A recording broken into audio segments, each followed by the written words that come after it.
Yes, he is. So you get a preview into the real. Yeah.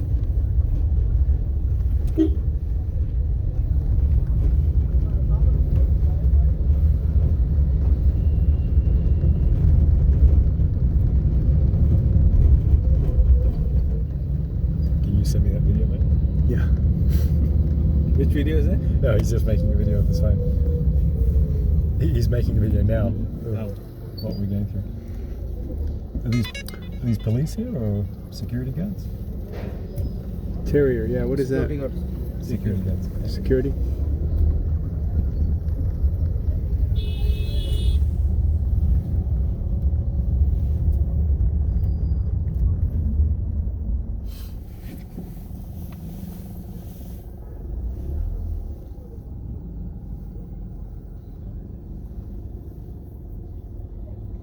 Yeah, yesterday going to the hotel, the guy was just like stopping on the side of the highway showing me things. Yeah. You know, the Chris, and like before, but you'll see like the richness of the history. Uh-huh. This, if you really want to see how rich the culture and the ancient culture is, this is the place to kind of see, and it'll kind of dwarf everything else that you have, all the way back to the Indus Valley civilization, which was the first civilization. And when you say how rich the culture is, just mean how the culture permeates the society, or not necessarily. Like if you go back to the like for example, you can go to the Red Fort here, right? yeah, I saw that on my phone. Yeah, Or the Red Fort. Qutub Minar, that's the tower. You will find out how grandiose it was a long time back, right? And how flourished the trade and the cities were. Now, obviously, the flip side, if you look at the history, it was that the reason why it flourished the most was India had a lot of rulers, right? And it's one of the richest lands that was plundered by a lot of people. The last being the Britishers. Britishers plundered this land for 200 years, right? For precious metal like diamonds, right? Gold. Yes. Spice. They started with spice. I don't know how much history do you follow? I don't know any of this. Okay. Keep going. So, like I can tell you about. So before the Britishers, this was there were a lot of kingdoms here, right? And if you look at every state differs by language, the culture, and the people. Like all of them look different. That's 28, 29 states, and all of them have different. So easily you can look at one Indian and say, you're from this state, right? You can easily identify them. Now, if you look at why all these states and the kingdoms flourished, was because you would have rulers, one king, king coming over and taking over the other. But one of the things that they did was they were very tolerant. Tolerant in the sense like they wouldn't come and, in general, like they didn't come and wipe off a population and say like, hey, here's how you're going to do it. They let the culture flourish, right? And that was to its benefit and also to its downfall. So when Britishers first landed here, people welcomed them with open arms. Hey, come on here, okay, right? And soon the Britishers figured out, hey, there's richness to be exploited, right? And then they figured out the concept of the divide and rule, which actually the concept of what? divide and rule. Divide and rule. Yeah. Right? And if you really look at it, the concept that exists today in modern world, right? History, I believe, repeats itself. Like, for example, you will arm both parties, sell arms, right?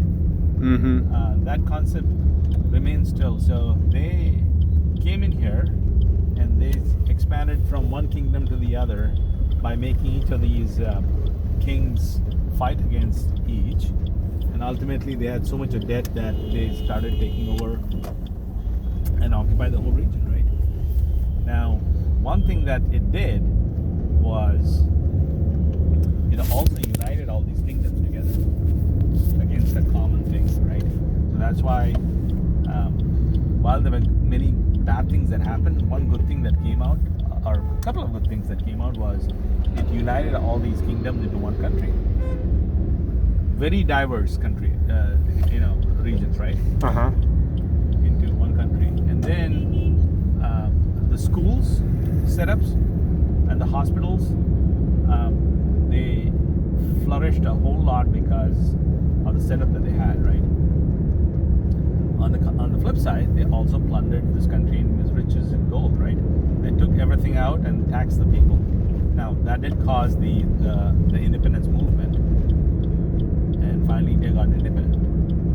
In what'd you say, 1947? Yeah. So rather very, it's not about 70 years of independence. Fairly new. Fairly new, right? So you got to compare that with 200 years in the US, right? Now, I think where you kind of see is that this is the largest democracy. I do believe people sometimes take advantage of that and misuse it, right? I hadn't thought about that. So this is the largest democracy at a billion people, or is it more than a billion? It's more than a billion now, right? They say by 2030, they'll kind of outpace China as the most populous country in the world. And the reason being, China could implement one-child policy. Here, you couldn't do something like that. That was not the fundamental belief, right? In China, the government can tell you, the state could tell you, we are building this road right through your house. Get out. Yep. Do you know what the birth rate is here? No, I don't. Lost track of it. Obviously, it must be positive, right? Oh yes. It's above 2 anyway. Yeah, but it has reduced over time, right? So I think the population is its blessing and its curse too. Labor is pretty cheap. You can live I always have this conversation with my dad about quality of life, and he will challenge me about, hey, what do you mean by quality of life? Like here, you can have a normal job, have a help at home, who would be 24/7. You can have a person who drives your car around, do everything. You don't have to wash your clothes or iron your clothes. You have people to kind of do that. Now, is that quality of life, or doing everything by yourself, even though you may have a big house in US? Is that the quality of life, right? Right. So it's different aspects of it, right?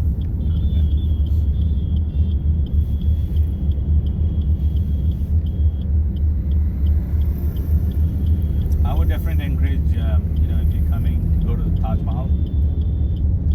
2.5 hours away, right? Yep. Only 2.5. Yeah. I thought it was like. I've been to China, the Tiananmen Square and all that, and it's just massive. Is Taj Mahal the same type of? Is it massive, or is it pretty compact? Or It is massive, and you'll be at awe that something like that was built about 600-700 years before, when there were no tools. Like, it is magnificent and so beautiful. Like, it is made up of marble, exactly like how you kind of show it, massive structure, right, with inlays, and the whole thing, because marble is translucent, right? Light, the whole thing glows up in the night. And this was somebody who built that it took close to 50 years to build it. 20 years to build it. And this king, he built it for his beloved wife, who had passed away. Right? And it just kind of tells you the amount of wealth that was there at that time, right? Yeah. And also tells about, and apparently the architect who built it, his hands were chopped as a reward, so that he never builds another one like this for anybody. oh wow, Right? That's the story. And then he got this emperor, Shah Jahan, got jailed by his son, I believe it was Humayun. And there is a fort where he was imprisoned, and his ask was, hey, I want to kind of see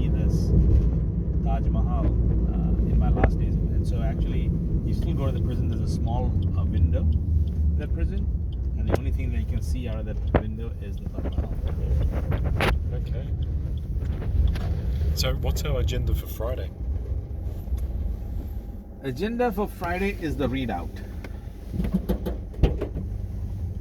So next 2 days people are going to go, and I think it's more about what are assumptions, what are timelines. Okay. So it's Friday morning. Yeah. Okay.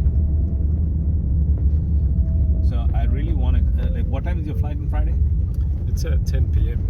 Oh, 10 p.m. Yeah. Yeah, so I would suggest, like, if you guys want to go for trinkets, Chris, your flight is at what time? 2 a.m. on Saturday. 2 a.m. on Saturday, right?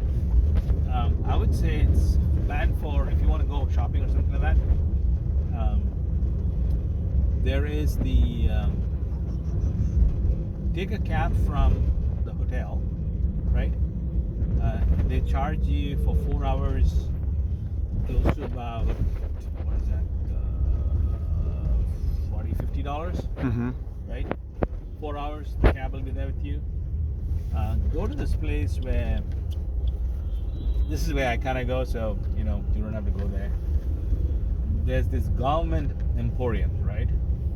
They're not necessarily the fancy places. Like, you can always go to the Ambience Mall and